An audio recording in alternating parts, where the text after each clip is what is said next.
Hello friends, स्वागत है आपका अपने यूट्यूब चैनल मिशन सिलेक्शन पे। तो दोस्तों, आज से हम पॉलिटी की वीडियो जो है स्टार्ट कर रहे हैं।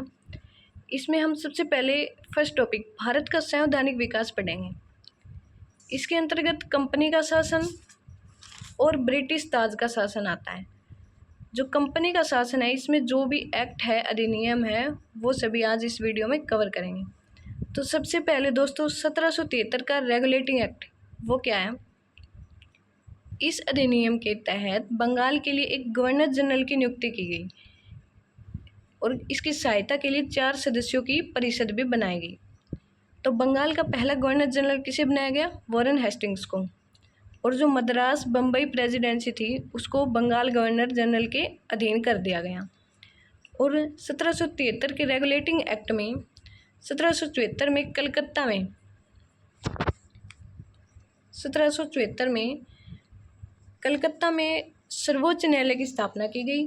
मुख्य न्यायाधीश सर एलिजाम्पे थे इसके, और अन्य जो 3 न्यायाधीश थे वो थे चैम्बर्स, लेमेस्टर और हाइड। इसके बाद दोस्तों 1781 का अधिनियम, जिसे एक्ट ऑफ सेटलमेंट भी कहते हैं, ये 1773 जो एक्ट है उसकी कमियों को दूर करने के लिए लाया गया था। उसके बाद दोस्तों 1774 का पिट्स इंडिया एक्ट किसने प्रस्तुत किया था? ये ब्रिटेन के तत्कालीन प्रधानमंत्री विलियम पिट के द्वारा ये जो लाया गया था। और कंपनी के व्यापारिक व प्रशासनिक कार्यों को अलग अलग किया गया था। इसमें प्रशासनिक कार्यों के लिए बोर्ड ऑफ कंट्रोलर और व्यापारिक कार्यों के लिए बोर्ड ऑफ डायरेक्टर्स की नियुक्ति की गई थी। इस प्रकार जो है द्वैध शासन का शुभारंभ इसी में हुआ था, 1774 का पिट्स इंडिया एक्ट में।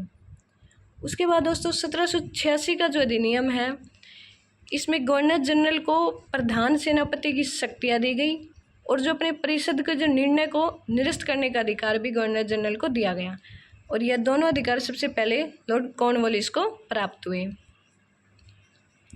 उसके बाद दोस्तों 1793 का चार्टर एक्ट, इसमें क्या था? कंपनी के व्यापारिक अधिकार जो अगले 20 वर्षों के लिए बढ़ा दिए गए थे। अभी 4 चार्टर एक्ट हैं, 1793 का, फिर 1813, फिर 1833 और फिर 1853 का। तो फिर आगे पढ़ते हैं 1813 का चार्टर एक्ट। इसमें क्या था? जो कंपनी के व्यापारिक एकाधिकार को समाप्त कर दिया गया, लेकिन चाय, अफीम और चीन के साथ व्यापार में कंपनी का एकाधिकार बना रहा। कंपनी के व्यापारिक अधिकार 20 वर्ष के लिए बढ़ा दिए गए और भारतीय शिक्षा पर प्रति वर्ष 1 लाख खर्च का प्रावधान किया गया, 1813 का चार्टर एक्ट। उसके बाद दोस्तों 1833 का चार्टर एक्ट, इसमें जो है बंगाल के गवर्नर जनरल को भारत का गवर्नर जनरल बनाया गया। और भारत के प्रथम गवर्नर जनरल कौन बने? William Bentinck. और दोस्तों 1833 में चार्टर एक्ट में सिविल सेवकों के लिए खुली प्रतियोगिता का आयोजन प्रारंभ किया गया। 4 सदस्यीय विधि आयोग का गठन किया गया मैकाले की अध्यक्षता में। उसके बाद दोस्तों दास प्रथा को समाप्त करने का प्रयास भी 1833 के चार्टर एक्ट में किया गया। और 1843 में एलन ब्रो द्वारा दास प्रथा को अवैध घोषित किया गया और अंतिम रूप से समाप्त कर दिया गया।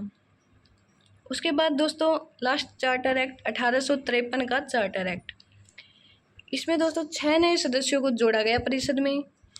विधि निर्माण के लिए 12 सदस्य विधान परिषद हो गई। खुली प्रतियोगिताओं का शुभारंभ इसमें किया गया और सिविल सेवा जो है भारतीय नागरिकों के लिए भी खोल दी गई 1853 के चार्टर एक्ट द्वारा। और 1854 में मैकाले समिति की नियुक्ति की गई। तो दोस्तों आज की वीडियो में बस इतना ही। हमने कंपनी का जो शासन है उसके तहत जितने भी एक्ट थे वो हमने कवर कर लिए। कल दोस्तों ब्रिटिश ताज का शासन के तहत जो भी अधिनियम पारित होंगे वो हम कवर करेंगे। कैसी लगी वीडियो दोस्तों बताइएगा, कमेंट करके बताइएगा आपको वीडियो कैसी लगी। धन्यवाद।